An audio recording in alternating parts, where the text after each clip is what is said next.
It's a pleasure to be with you all. And from my side also, Om Shanti and a greeting of peace. As you said, it's a very, very relevant subject for today. And I think, yes, the insecurities afflict the young, but I also know that it goes beyond the barrier of age, every boundary, whether it's race or religion, whatever it may be. All human beings at this moment of time in history seem to have this within themselves. And partly it's because the world has become really negative, and it feels as if day by day there's a decline going on in terms of values and the way we have our loyalties or our commitments and responsibilities. There really does seem to be a huge decline in that, a downward trend that's moving very, very fast. So that's one side of it, the huge amount of negativity. And the other side is the uncertainty. And especially over the last 12 months, we've been witnessing and experiencing this in a very, very major way. And so it's a difficult time for everyone. What am I going to do about this? Spirituality tells me that if I look for answers outside, I'm unlikely to find any. And this is what has been happening. We've been looking and searching to try and resolve situations, but we've been looking outside. And yet, when we go on an inner journey, then we're actually able to find the answers that lie within. There's a story that I heard a long, long time ago, and it's a little bit of a legend, and so bear with me while I share this. And they say that the deities were up above, and they wanted to know where to hide truth, because they didn't want human beings to find truth. And they said that if the human being finds truth, then the human will become a deity. And they didn't want that to happen. They were very possessive about their position as being the ones up above. And so they had a discussion, and they asked, well, should we hide the truth deep down in the ocean? No, human is clever, he's going to go there. Should we hide the truth deep in the jungle? No, he'll find a way of getting there also. Where should we hide truth so that the human can't find it? The top of the mountain? No, he's courageous, he's going to go there. So long discussion. And then finally, someone came up with the perfect answer. Hide the truth inside. He'll never think of looking there. And so I'm reminded of that particular legend today. When we're looking for answers to resolve all the insecurities we're going through and all the uncertainties that are facing us at this moment, but looking outside hasn't really helped us. We've lurched from one crisis to another, to another, to another, whether it's because of natural disasters, because we created climate change, whether it's because of the economy, or even whether it's COVID. And yes, it's human beings who also triggered that particular situation. So I won't go into the steps of that, but I think many of you have understood that it's our eating habits, our lifestyle habits that actually caused the virus to jump from animals to humans in the first place. And so where do we look? Spirituality tells me, look inside. And then I'll be able to find the truth, and I'll be able to deal with all the uncertainties that life holds and my own insecurities.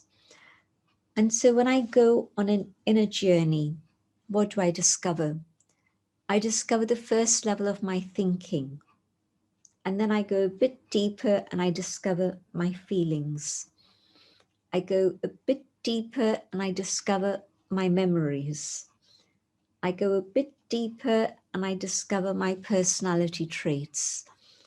And I go deep into those and I realize that I really don't know myself very well at all. I just react to situations, and because my reactions are not always appropriate, in fact, very often, as soon as I've said something, I wish I could bite my tongue off, but the arrow has already been shot and it's hit the target, and another person's heart has been very deeply wounded, and it's too late. And so I don't know myself. I don't know how I'm going to react to certain things. And I'm shocked and surprised at the way I behave sometimes. And not only am I shocked, of course, I shock others too, but just an indication that I really don't know myself very well. And this is a major, major aspect of insecurity.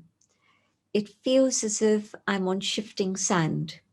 I don't have solid ground to stand on. If I don't know myself inside out, how am I going to be stable and unshakable and immovable? I need to have that sort of stability to be able to survive all the negativity of the world, and even to go beyond it, to go in a different direction, in a positive, affirmative direction, rather than a negative, destructive direction. And so I begin my journey to try and discover what's going on inside of me. And as I say, there's all these different layers, but I won't go into the detail of those layers for the moment, but just to indicate that self-realization is a major, major factor in terms of dealing with all my insecurities. It appears that the insecurities are out there, but they're actually very related to how I see myself and how much I know myself or don't know myself. And so just on a very simple level, look inside and see what's going on. And you'll probably see that there's a tussle going on between the good and the not so good. You know, we've just been through the celebration of Diwali, and I think everybody in the UK is now aware that Diwali is symbolic of the festival of light, when the good is able to overcome evil. And so the celebration takes place with illumination. It's a good reminder of what's going on inside. I'm not talking about things out there, but the battle that goes on inside, that side which is for the good, and that side which is sometimes careless and lazy and says, oh, it doesn't really matter who's watching, who's looking, nobody bothers. But no, my conscience bothers. I know myself, I know what I'm doing, I know where I've gone off track, and I need to come back on track. And so let me look at the good that lies within myself. That's not being egoistic. That's being realistic. It means that when I see the good, I can start developing it and enhancing it. But also, looking inside means seeing the things that are not so good and acknowledging that that's also very much part of me at this moment. It doesn't always have to be like that, but at this moment, this is the reality, that I'm a mixture of both. But this journey inwards is very, very useful, because I'm then able to use the good that is within me in my thinking, my speaking, my doing, and I'm also able to make sure that I don't allow the things that are not so good to jump out. With all the negativity coming to me from outside, that's the easiest thing in the world to do, to react with negativity back. But I don't want to do that. I want to be able to develop my inner potential to its highest extent, so that the goodness is able to give me happiness and joy. I'm not doing this inner work and transforming myself and allowing the good to become dominant and foremost in my life to earn any awards. It's nothing to do with that, but it's to give me peace of mind and a feeling of contentment and a feeling of fulfillment, which is very different to the insecurity feeling, right? When I'm feeling insecure, I'm not feeling happy, I'm definitely not content, I'm not very peaceful, and I don't want to stay like that. I decide that what I would like for my life is to feel that my time, my energy is being used in a worthwhile way. My life is fulfilling a purpose and has meaning. And so I can feel content and I can feel the happiness that arises out of contentment. And so I need to sort out what's going on, see the good and keep increasing it, enhancing it by using it. I don't have to do any other things, but I just keep using the love that's in my heart, the kindness, the compassion, the patience, the tolerance. And the more I use it, the more I'm sharing it. If I'm tolerant today, I'm sharing that tolerance with others around me. But it means that my own capacity to develop tolerance has increased. And so today it's a little bit of tolerance, tomorrow it'll be more. And the more I use it, it's like practicing something. The more you practice, the more perfect you can be. And so the more I use kindness and compassion, for example, the more it becomes natural. And I don't even have to think about this. Is this kind or unkind? In a natural way, the kindness continues to grow. And if I'm not kind, what happens then? Well, it hurts me. I don't have a good feeling about myself. And so the insecurity continues to grow. And when I'm using the goodness, I feel content with myself. I feel stable and calm. My insecurities are beginning to leave me. And so it's not anything difficult. It's not like climbing a mountain or even digging your garden. No, it's just a little bit of reflection time, a little bit of quiet time to have an inner dialogue, to talk to your own thoughts, to talk to your own feelings and your own qualities. And the more I do this, the happier I become, because I'm doing what I need to do to refuel my own inner world, the being that I truly am. You know, even if you talk to a plant lovingly, sweetly, the plant blossoms, it flourishes. It is a fact, it's not imagination. There are all sorts of biofeedback mechanisms that have told us this, and no, it's a reality. If you walk in with a watering can, the plant will sing. If you walk in with a pair of scissors with an intention of cutting it, even before you've cut a leaf, just your intention and the vibrations of that make the plant scream. Um, there's all sorts of feedback equipment nowadays that can actually help you hear, make it audible. You can hear the plant scream or you can hear the plant sing. So if even a plant responds to kindness and the other way also, when I talk to myself with love and kindness, I respond to that. This is why in India they've always said, your mind can be your best friend or your mind can be your worst enemy. And so which direction is my mind going in? Which direction are my thoughts going in? Let me spend a little bit of time checking this, but also then making sure that I talk to myself kindly, compassionately. And when I can do this, the goodness begins to emerge and shine. And of course, that goodness then is shared in my behavior, in my speaking, and my actions will then be one in which I'm supporting others.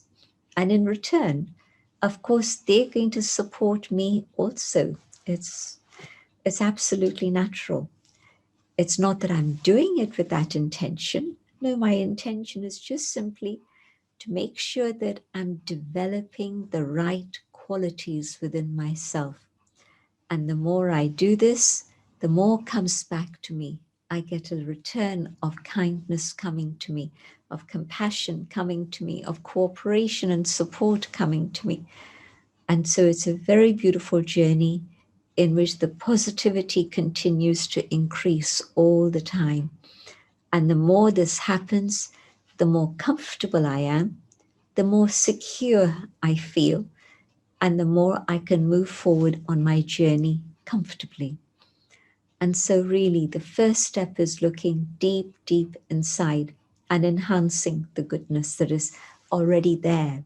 Every single soul has goodness. We begin our journey with goodness. Nobody begins their journey with a mixture of good and bad. No. Everyone begins their journey with goodness. And then, yes, our journey in life is sometimes a bit tricky. And so we forget about our original goodness and we get trapped into limited ways of thinking. And so negativity comes in so many different forms, whether it's anger, whether it's greed, whether it's jealousy, all sorts of things happen. But now I say, I want to enhance the goodness and it'll begin to happen. So that's the first step, looking deep in and seeing what is there inside of me and being able to transform that and uplift the self. And then there's something else that happens for every single child. And it can either be damaging or it can be healing. And I'm talking about relationships. And although we would love to say that, yes, all our relationships are filled with kindness and love, but so often in today's world, we hurt the ones who are nearest and dearest to us the most, and we forget about actually sharing kindness and love with those whom we love. And so relationships have been a major cause for insecurities. Sometimes because we've been let down, we've been deceived, loyalties are broken, there hasn't been faithfulness, and so the soul feels a little damaged. And maybe it started right from infancy. Instead of hearing loving sounds from my parents as a baby, as an infant, instead of feeling the warmth of their embrace, maybe they were too busy earning a living, trying to find enough money to feed me. I didn't know that at that time, but maybe what I needed for my healthy development was love and an embrace, the nearness and the closeness of my parents. But as destiny would have it, they were too busy. Or maybe they didn't really want a child. And so I came into their life and it became a burden for them. Whether it was because of money or whether it was they were too interested in pursuing other things, and my coming meant that they were deprived and they felt that. And so they didn't fulfill their role of nurturing and supporting and sustaining. The first 3 months are critical. And then one would say that the next few years are also very critical. And whatever is the experience of the infant is then manifested as the adult. And so I can't determine they should or shouldn't or whatever, but I look back and I feel that I didn't receive the nurture and care that I needed at that time. So it's left me feeling needy. And so no matter how much I've accumulated in terms of possessions today, no matter how great my position may be, I'm still left insecure, very needy. And so it's made me very possessive. I want to control other people. It's also created a situation where my appetite for possessions is insatiable. I have a lot already, too much actually, but I want more. I want more because of the insecurity within. There's an emptiness that buying another pair of shoes or even another car isn't going to fill, but I don't understand that. I think it's by buying that I'm going to be able to fulfill my inner need. When I begin to understand this, I realize that there's a different way to approach relationships. And you won't be surprised. I think you know already what I'm going to say. Instead of expecting something from others, instead of demanding something from others, is it possible for me to be the one who's able to give? And to give with a big heart and a generous heart. And when I become the giver, then automatically everything comes back to me, multiplied. But most importantly, in the giving, I feel the contentment that I had been looking for, which didn't come through acquisition, but now it's coming through that fulfillment inside because I'm sharing and so much is coming back to me in the form of good wishes and love, and maybe even in material things. So can I change the give and take that I experience in relationships? And it's not just giving and taking in terms of external material things, but more, it's the subtle vibrations. And it's what I'm able to give in terms of what I carry through the goodness that I've discovered within myself. And so, for example, if I say, but nobody loves me, well, that's probably true. But can I turn the question around and say, am I able to give love to others? And where am I going to get that love from? I'm needy myself. Well, in silence, I can connect with the one above. I can draw from the unlimited expanse of the ocean of love and fill myself with that love and be an instrument, not just to give to one and two or three, but whoever I'm in contact with, whoever comes my way, should be able to experience that vibration, that feeling of love. Because that then is pure love. If my love is for one or two or three, that's not pure. That's probably attachment. It's a karmic connection with them. But when I'm receiving love from above and I'm an instrument to pass that on, then it's inclusive. It includes absolutely everyone. And in the giving of love, definitely it multiplies and it comes back to me in return. Now, let me ask myself a question. If I learn to give rather than take, would that change the equation in a relationship? And you know the answer. You know that, yes, of course, it'll change things. Whatever were the reasons before that left me disappointed, well, okay, I learned a lot through all of that. If you think back and you see the setbacks that you've experienced, well, all those setbacks taught you so many things and you were able to move forward. Isn't that right? And so today, I'm not going to remember this one, that one, and the other one, but I'm going to remember how within the midst of challenges, I was able to jump ahead, learn so much that I was able to move forward.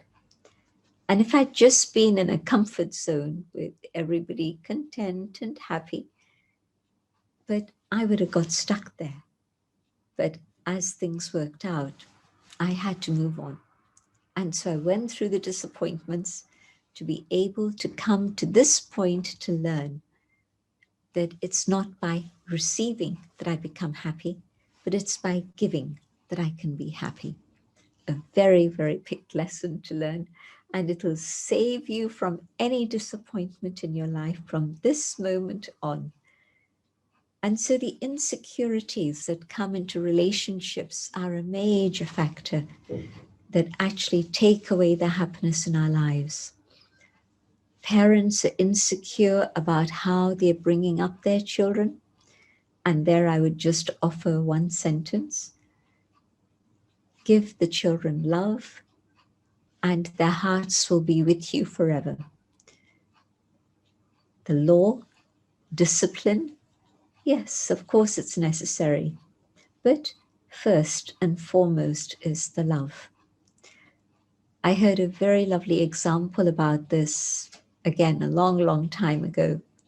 Just think about the potter, and he's at his wheel, the wheel is moving, and he's got a lump of clay. But what he's doing with that clay is something quite incredible. He's shaping it by holding it inside as he's forming the image, the object. He's actually supporting it inside, and then he's tapping it on the outside. And as the table turns, the support is there and the tapping is continuing. And so in a little while, there's a perfect bowl that's been created, or a perfect vase that's been created. But it needed both. If there was only the support without the tapping, then there would be no shape, no form. If there was only the tapping without the support, it would fall flat. It would just be a lump. There would be nothing. But the support and the tap, tap, tap, tap. And so the potter is actually hitting the clay into shape, but it's actually a gentle tap. And so parents are molding the life of the child. And so the most important thing is the support, the love, unconditional love. And then, yes, the discipline, the training, the education, the awareness. And so parents are the first teachers, not the school. Whatever the child learns at home is actually the foundation for his character, for his life, for the future. And so in parenting today, there's so many books about it, there's so many questions and so many insecurities, but very simple. Let there be first the love and then the training, the discipline. And by then the child is secure enough in your love to know that yes, your love is with that child forever, whether he performs well at school or whether he doesn't, whether he's able to draw well or he isn't. I keep using this word he, but it means he and she, each one.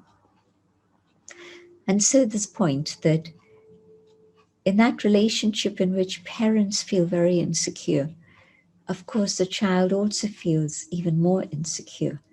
But if the parents have understood about making themselves internally strong so that they are stable and their own values are strong, the highest spiritual values, they are very much active in their lives, that means that they can then really guide the child to developing in a very beautiful way. And because of their giving nature, they don't have insecurities. They're confident and secure. And so they're able to give so much. The child also grows up with that support of unconditional love. And the child will grow up to be a very secure feeling human being. One who's able to be upright and noble, one who's able to be generous and giving. And so it's possible. What about equals in terms of friendship? Again, what is it that I want from my friend? Company? Advice? Well, is it possible for me instead of seeking out my friend for something I want from them, can I be the one that's able to offer good company to another and make them my friend because I'm giving them my good wishes, I'm giving them good ideas, I'm giving them powerful thoughts, and so they benefit from my company in some way or another. So, whichever relationship it is, partners, yes, again, a relationship in which there's mutual respect and love, it's possible. I saw it in my parents. My mother was 16 when she married, and I think they were together for more than 50 plus years when she passed away. And I saw a relationship in which there was mutual love and respect. It's possible, but that's because both of them were meditators. And my mother started meditation many years before my father, but I think that's the journey for each individual anyway.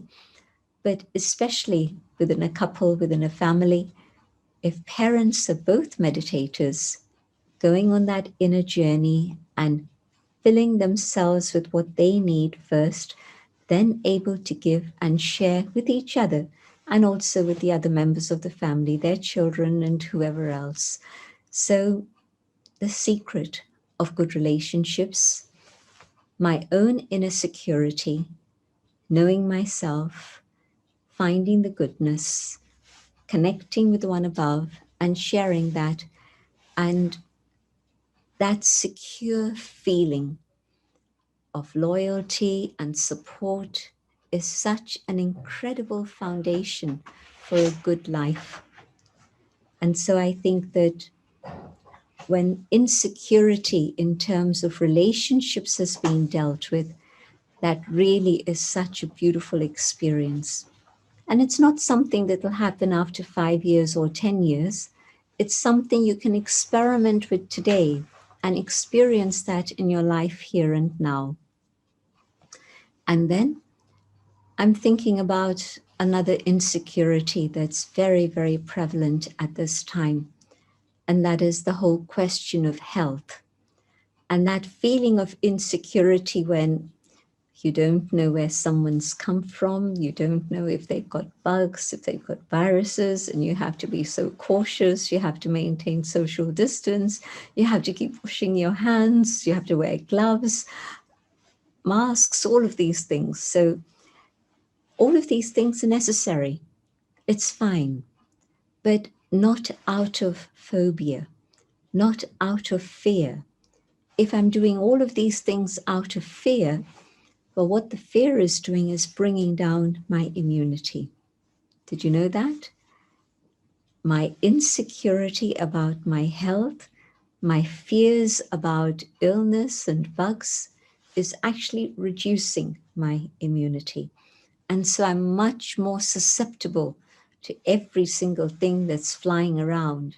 You know, we're all in the same atmosphere.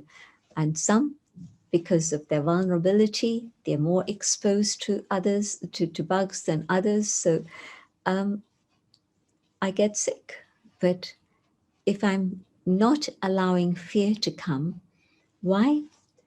Because of two things. I know that if I follow the systems of spiritual teachings, which means that I'm meditating, I'm focusing on the inner being, and then, yes, I'm following the guidelines that I need to follow. All of these things are going to protect me and keep me safe. And I need to do all the physical things, but I also need to do the spiritual things, which means I can really boost my own inner capacity and my immune system, and that's going to protect me most of all. But also, I know that the inner being that I am is actually the master of this vehicle. I am the driver, and this is my car, my vehicle. If something happens to this, it's okay. I, the inner being, the driver, if I am resilient and I have my inner capacity developed, I can make sure that with the power of my will, and yes, whatever medication is needed, don't stop taking your medicines, but the power of will is able to help me overcome whatever attacks the physical chariot. I've seen this in the person I lived with for 40 years, and I'm talking about Daddy Janki. When I was 8 years old, I first met her. This was in 1957, and she became the teacher for my mother, my grandmother, and later on for myself also. And I saw her go through so many different illnesses through the years. But I think it was her willpower that allowed her to continue to serve till she was, wait for it, 104. She completed her 104 years in January this year, and then in March she flew away. But until the end of January, she was serving. She was traveling, she was serving. And last year, she came to London twice, not just once, but twice. She went to America, to several cities there. She went to Africa. She went to the Middle East. She went to any number of places in India. The power of will. I've seen how incredibly powerful that can be. She had love for life, and she wanted to live because she had a mission in her life.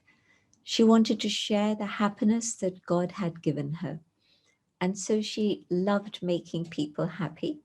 She taught how to be happy. She had a book written. She shared the ideas, and somebody was a scribe. But the book is entitled, I Know How to Live and I Know How to Die. She was not afraid of death. She was ready. She's been ready for not just the last few years, but the last many years. So the important thing about dealing with the insecurity of illnesses, to know that I, the soul, the inner being, am actually the one who is in charge of this body. And even if something happens to this body, the power of my will is going to be able to carry me through whatever challenges and problems may come, is even going to be able to enhance my capacity to tolerate pain. It happens. The power of meditation, the power of silence increases my capacity to tolerate pain. And so I don't need to be afraid of illness. I don't need to be insecure about what's going to happen to me tomorrow or the next year or the next year. I know with my own desire to live and motive for living, to be able to serve others, to be able to serve God, that's going to give me the strength to be able to continue and overcome whatever illness may come my way. Other insecurities? Well, maybe the list is huge. But if I've dealt with the insecurity about myself, knowing who I am, secondly, the insecurities about relationships, so that then I'm able to change the formula and the quality with which I work. And then thirdly, dealing with the insecurities about physical health. Maybe one more thing.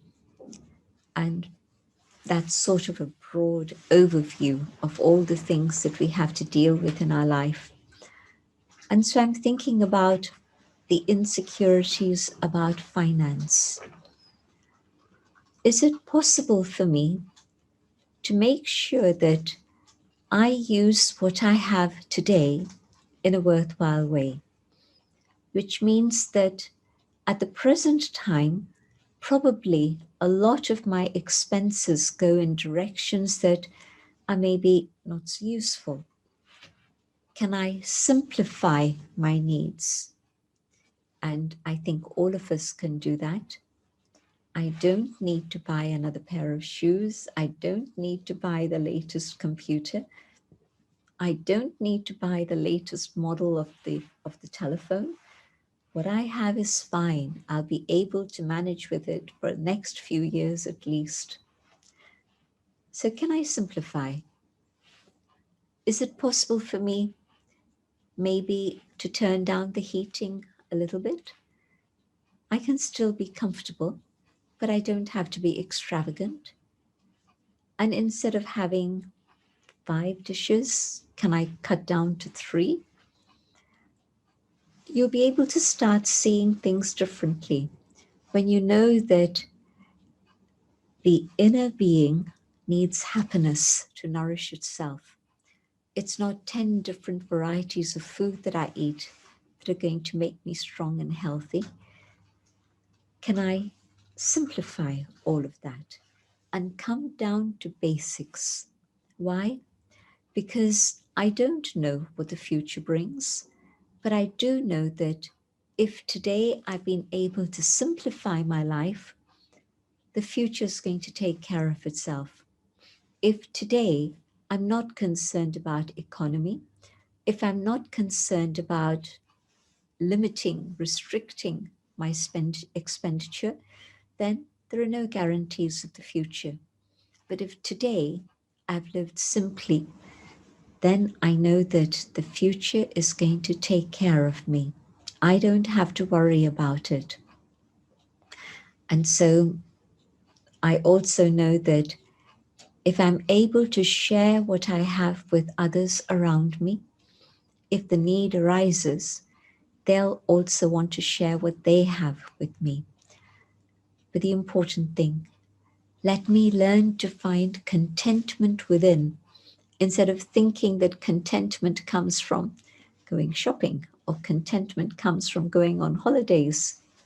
Maybe COVID has come to remind us of all of this, that the most important things in life are actually free. Time with my loved ones, sharing happiness and joy with those who are closest to me. And so I realized that my attention had been misdirected. I've been thinking too much about acquisition and accumulation, but that in fact becomes a burden. And so now that I don't need to travel anywhere, I don't need to go here and there, can I be content being in one place and experiencing the joy of being with the ones I love the most?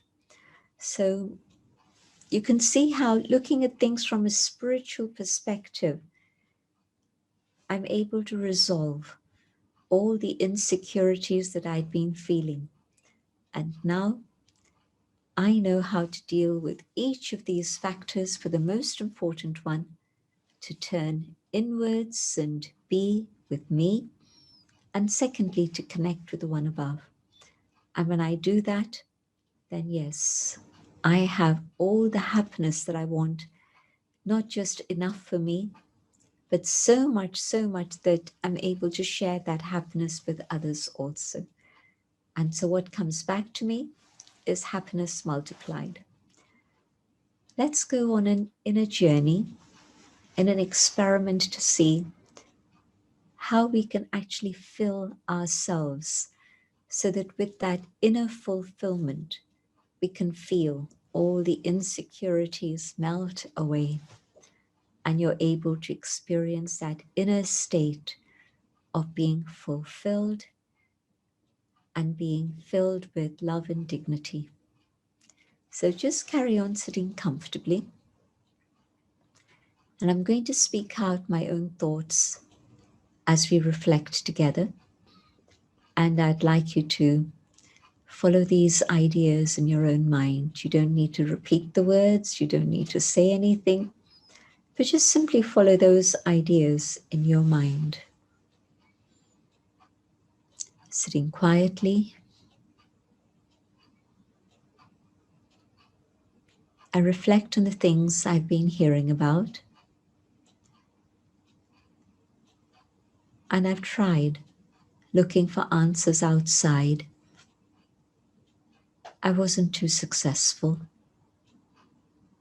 but now maybe I can find the answers inside. And so I go inside myself, going deeper and deeper, and coming to a space where there is quiet. Even my thoughts have slowed down, and my thoughts are actually becoming silent.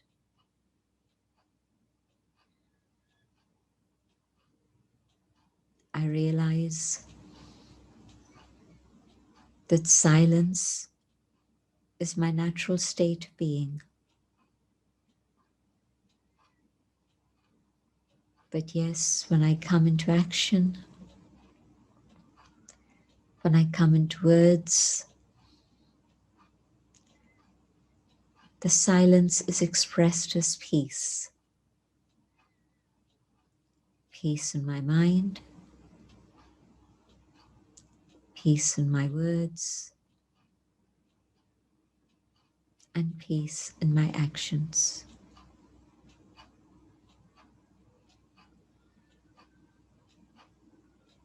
I realize that I'd forgotten what it is to be quiet.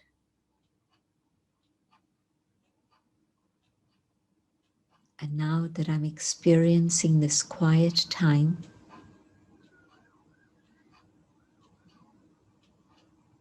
I can feel the presence of God.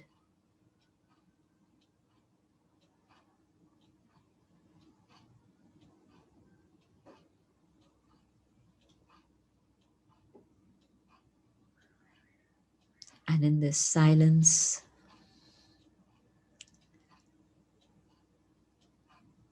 the power of love reaches the soul from above. The being of light, the supreme, the source of all positive attributes,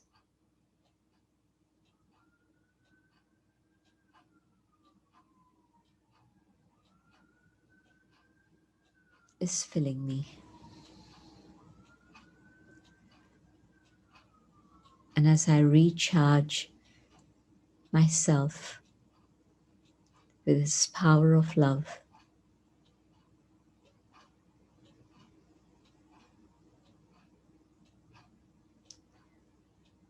the love flows out into this room and beyond. The love reaches out to all forms of life, and they begin to feel safe and protected.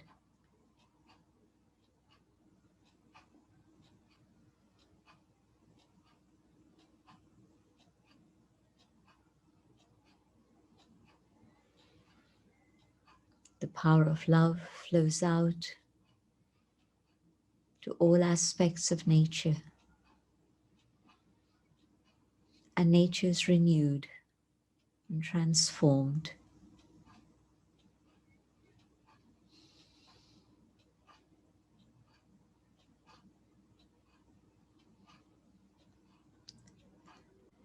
I hold this experience and come back. And as I come back, I'm recharged, renewed, and fulfilled. The power of peace and the power of love create a solid foundation for my fulfillment and meaning in life. All insecurities have dissolved.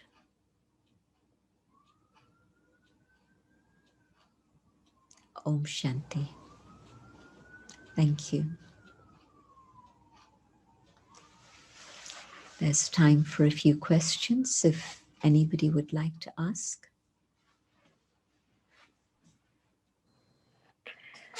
Thank you very much, Jayanti Ben, for that really practical and insight into overcoming insecurities. We have an interesting question in the chat box. So in the beginning, you were talking about plants and how plants can feel the emotion that we feel towards them.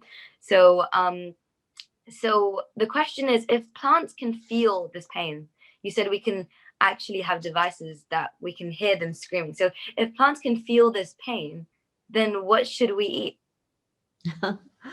There's a difference between plants and creatures that have souls. And so plants have biological life, but they don't have spiritual life. They don't have a soul. And so you can move a plant from here to there and it's okay. But you can't just lift an animal from here to there. It's going to feel a separation and isolation and everything else. So although plants do respond to love, but when you're removing, say, a vegetable or a fruit from the plant, it's going to produce more. It's there to be able to share with others. It doesn't need it for itself, but it wants to give. And so we're taking the vegetables, we're taking the flowers, the fruits, but that's what its purpose is for, to be able to give. You're not killing it. It continues to grow even after you've taken the fruits and the peas and vegetables and whatever it may be.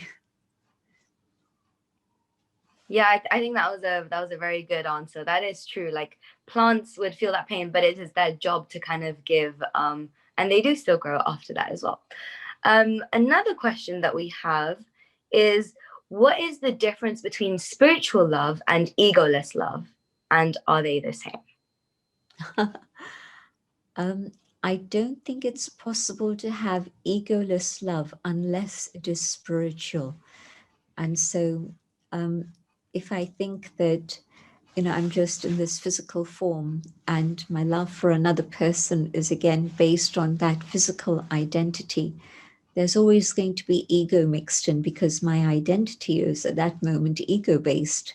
And so I'm not going to be able to share love. I'm not going to be able to actually give love that's unconditional. I'm going to be expecting some return, even in a subtle way.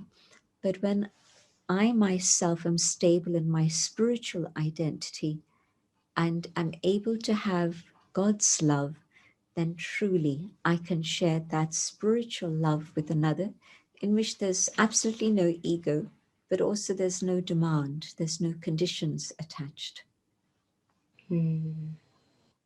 Wow, yeah, that is so true. The idea that spiritual love is unconditional, there's no conditions. I like that. I think we have one more. So this question is about fear.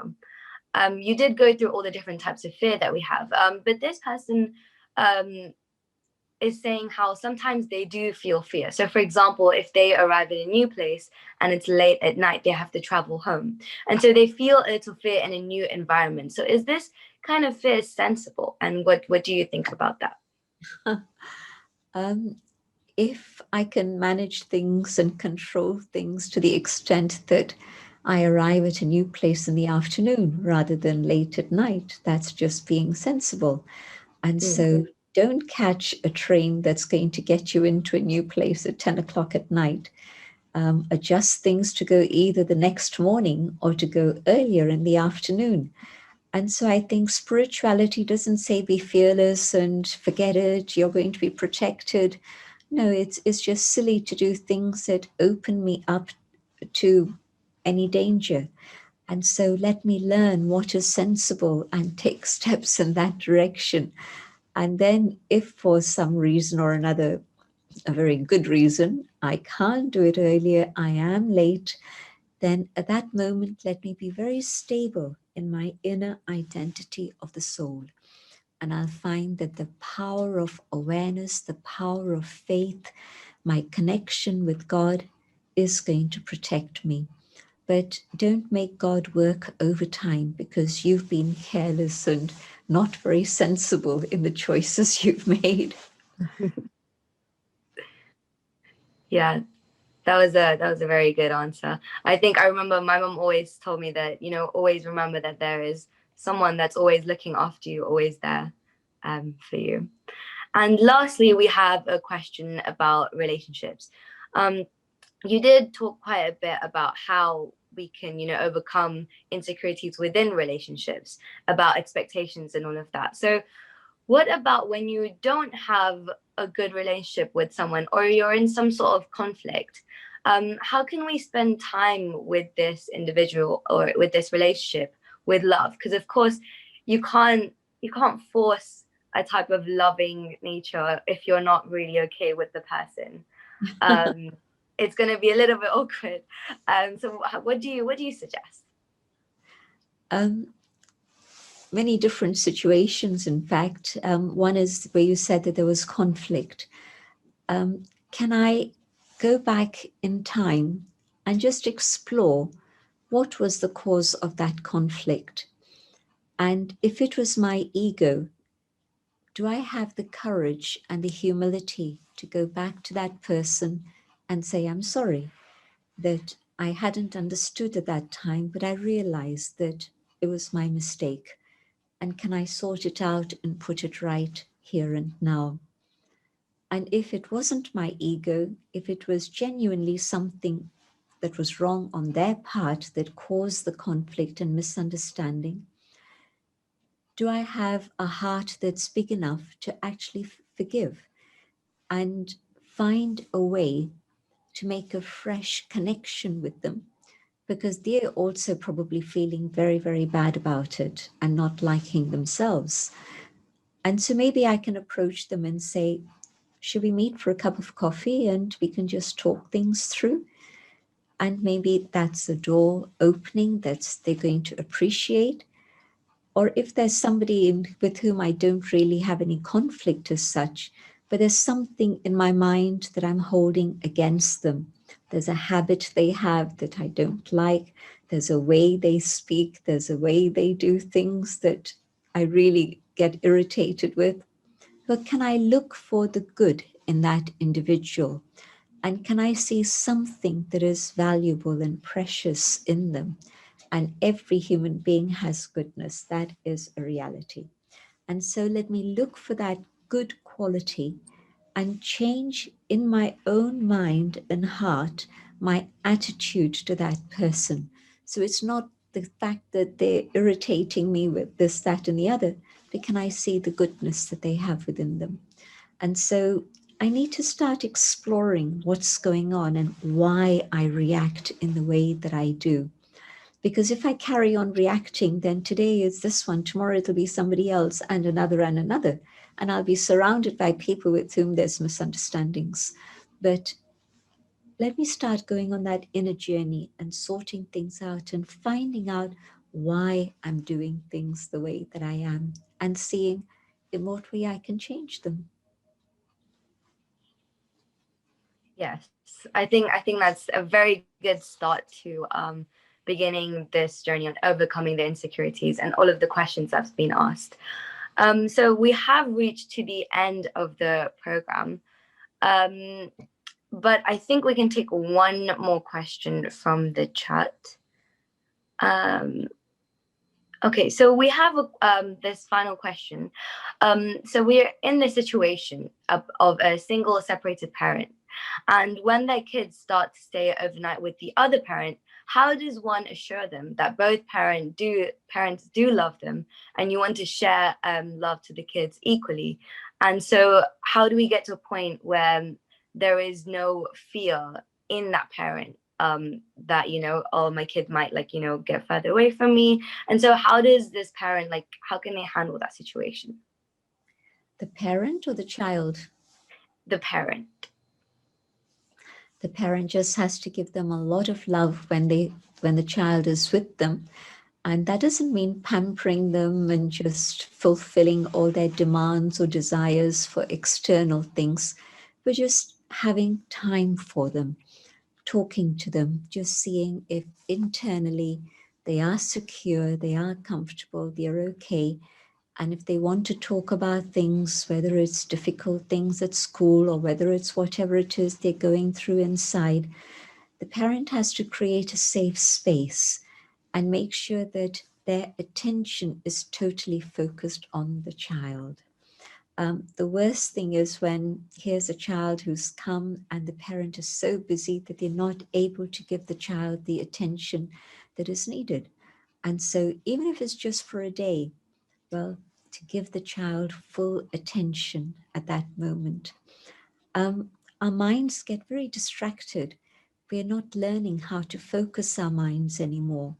And so, for the parent to learn to meditate is very important. That's an amazing training for focusing the mind and also then to be able to give undivided attention to the child. I think this is what's going to create that bond, which creates the link of love and takes away insecurities from the child. And the parent also can then feel very confident that I've done what I need to do. Yes. I hope the person that's asked the question has received their answer. I think that was very clear directions on what a parent can do to show their love for the child. And I think we're going to have to wrap it up with that question. I am getting a couple more questions in the chat. Do you think it's okay to read them, or shall we wrap it up with? I think questions are infinite. They can carry on forever. Yes, So that is true. maybe what they can do is to connect on the website to the nearest center. And I'm going to advertise. It's not a money advertisement, but certainly it's an advertisement. Um, Contact your nearest Raj Yoga Meditation Center and find out more, because I've just shared very briefly various things, but there's a whole ocean of knowledge to explore. And that's what it is. It's not forcing you to change your life or anything like that, but it's an offering of love, knowledge. And so try pursuing one of the courses, and you'll probably find that not just one or two of your questions, but all your questions truly can be answered, and it's free of charge. So it's not an ad, but it's a recommendation. The things that we've benefited from, we want others to share. So I want to thank Rishika, and I also want to thank Harika and Indu and all the people who put all of this together. I know it's 3 centers together who worked hard. So thank you very much.